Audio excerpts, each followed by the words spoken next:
কিনছি, একটা প্যান্ট কিনছি, আর একটা প্যান্ট কিনছি, জুতো কিনবো আর গেঞ্জি।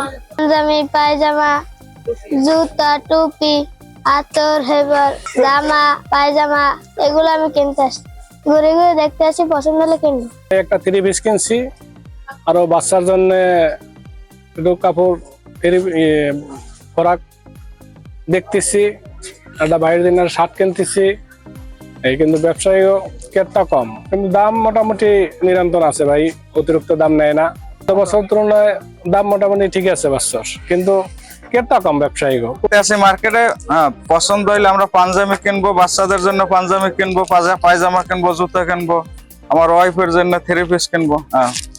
দাম গত বছরের মতোই মোটামুটি ভালোই, খারাপ না। তা তো একটু হাতের নাগালের বাইরে থাকবি। দাম তো আমাদের যে ইনকাম তার চাই তো একটু কষ্ট হয়, এটা তো স্বাভাবিক, কারণ বাচ্চা কাচ্চা নিয়ে আসছি মার্কেটে, কষ্ট হইলেও কিনতে হইবে।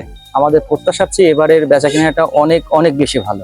আল্লাহর রহমতে ভালো, সবারই ভালো। আমাদের এলাকার যারা দোকানদার আছে, ঘড়ি, চশমা, জুতা, অন্যান্য আইটেম যারা কাপড় চোপড় সবাই করতেছে ইনশাল্লাহ ভালো। দাম একটু বেশি, তারপরও বেচা কিনা ভালো। মানে লাভের অংশ খুব কম, বিক্রি ভালো।